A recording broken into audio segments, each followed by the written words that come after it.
Hello, my name is Reese, and I'm learning these skills to become a quantitative developer. So join me on this journey. Today's episode is going to be about math. And more particular, it's going to be about translating mathematical equations into code. That's going to be a big part of the job. You're going to be taking these equations that the quantitative researchers develop and then implementing that into code to run. That code can either be in C++, Python. I've also seen some shops use OCaml and Rust. But for this particular exercise, we're going to use Python. In further videos, I may make another attempt at this, and we'll translate it into C++, and then we'll translate it into a Python C++ hybrid, where we're calling the functions from Python, but then it's executing a C++ code base. For this particular example, we'll go through it. I chose Python because Python is a language I see used very often in quantitative shops. So I think that's a good choice. I'm using NumPy as well. I also think that goes quite well with this field. I've worked with academics before in a scientific capacity, and NumPy was what was used because one is a little bit faster. NumPy is a C++ code base that has hooks into Python. So when you're actually calling that Python function, you're running C++ code, so it's a little bit fast. And then there's also you have the precision of C++. You're using that underneath. So I think that's a pretty good thing. And I think that's probably something that will be used in quantitative shops as well. I could be wrong. I do have some time scheduled with a quantitative developer, and after I talk with them, I will make another video, kind of revamp with what I learned, and then we'll course correct if need be. But for now, let's go ahead and get right into it. So we have an equation. This is a made up equation that doesn't have any kind of connection to any kind of financial instrument at all, but it's a made up equation just for the purposes of going over some particular symbols that I see when I'm looking at some of these equations that I'll have to implement, that I see that I think may be kind of tricky for some people, and then also what was tricky for me as well. So we'll go ahead and get to it, and then we'll explain the code, and we'll go over how that works. All right, let's start. Okay, so this is the equation that we were talking about, and we'll go through each part, and then we will go through the code. So what I've noticed is that when you read these papers and these articles, very much like a program, what they'll do is they will initialize their variables up top. So this section right here is us initializing the variables. We have a variable P, we have a variable S, and we have a variable V. And these are variables. What you'll also notice is that they will also put in the range of the possible values this variable could have, right?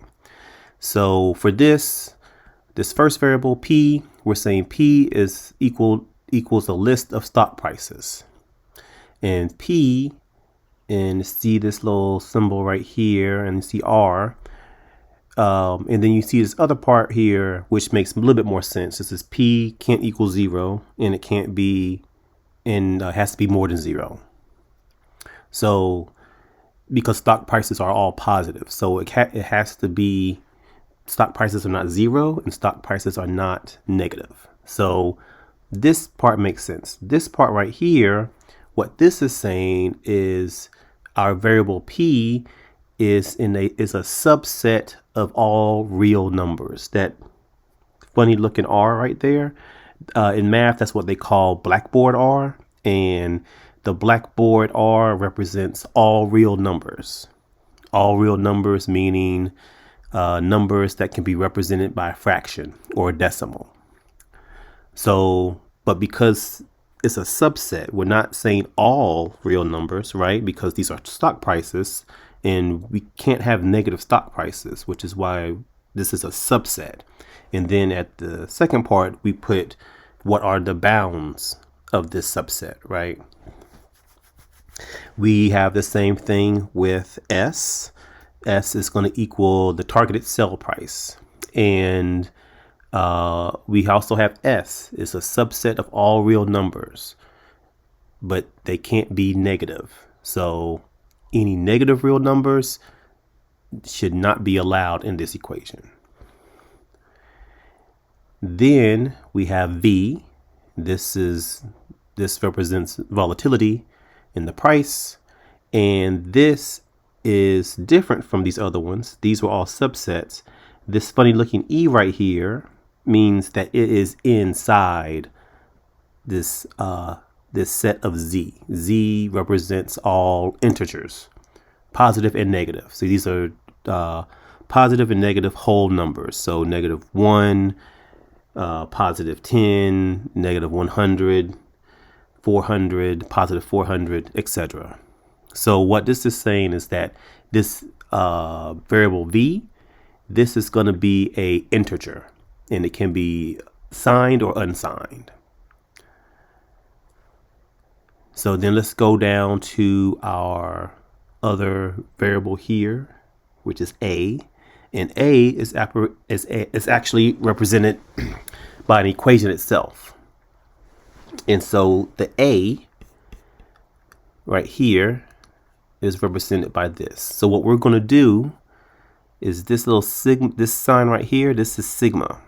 And this means summation. This means we're going to be adding things together. And what will we add together? We are going to add together all the output of this equation right here. And you see we have our variable P right here. And notice I said P was equal to a list of stock prices. So a list is also could be described as a sequence in math. A sequence can also be described as an array in computer science. So like you have an array, you have indexes, and then in those indexes you have numbers that represent something. And you reference those numbers by the index in the array. So I have an array of four numbers. I have, 4 indexes, and I put numbers in those indexes.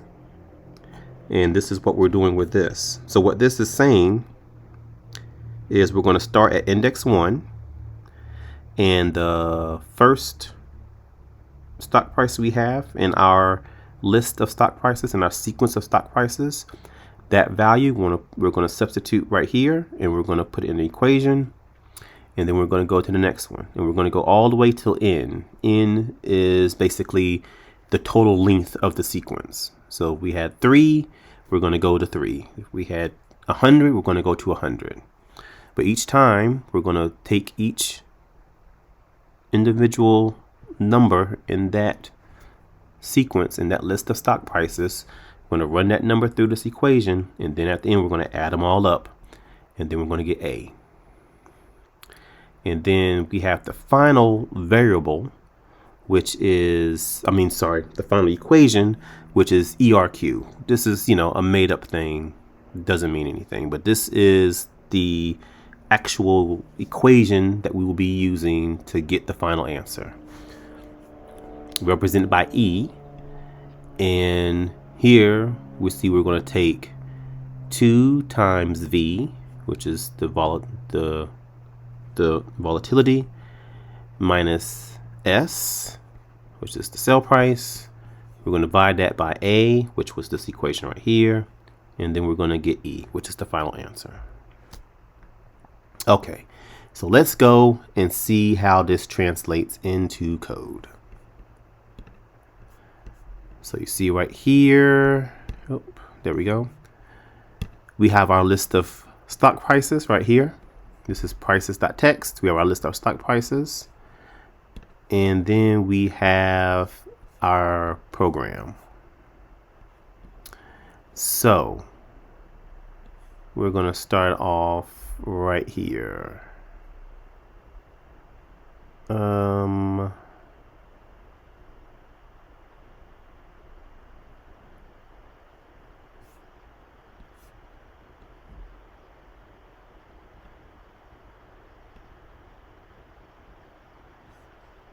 Here we go.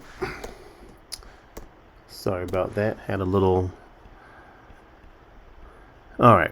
So we're going to start right here. We're going to input our location of the stock prices. We're going to get the file path, and we're going to put these into an array, and we're going to convert that array into a NumPy array, which is this function right here. So now we have a NumPy array. We have this, like I said, we're using the NumPy library. This is going to make things very faster as far as doing summation, doing multiplication, doing everything else. NumPy has all of these mathematical operations inside the library. It's very good. It's very easy to use. Next, we're going to check if P has the correct values. So we're going to go through each of the values, make sure that they are not equal to 0 and that they're more than 0.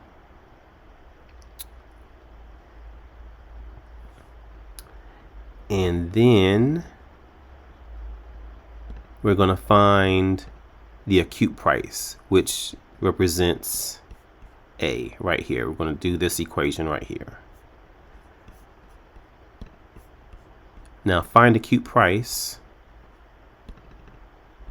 is right here, this function right here. And what we're going to do, NP vectorize is a way to think of this as, if you use JavaScript, this is like map. This is when you can take an array and take every element in the array and run it through a function. And so we have our acute price function right here, which is 2 times the price plus 0.9. And then we have our prices array that we input in there. And so what this is going to do, it's going to take every element that's in the prices array that we've made, put it through this function, and then we're going to have a new array that has all those new values as the elements. Then we're going to sum it up. This is the summation. Like I said, NumPy has a lot of these operations already built in, so it already has a summation, and we're going to sum all this up, and we're going to return this value. Then we're going to get the acute price. Then we're going to get the selling price and the volatility index. These right here, this is actually incorrect. This should be an integer, because volatility is an integer. So this is a float, this is an integer. We made that correction. There you go. And after that, we're going to calculate the ERQ value, which is this equation right here. And like I said before, where is our calculate ERQ equation? There we go. We have the top part right here. The top part is this right here. So we have that in NumPy math. We're going to multiply 2 times V, take that, subtract that from S, multiply all of that by 3, since these were in the parentheses, and then we're going to divide top A, and then we're going to get our value. So let's go ahead and see if we can run that right now. Oh, let me save this first. I had made some changes. Okay.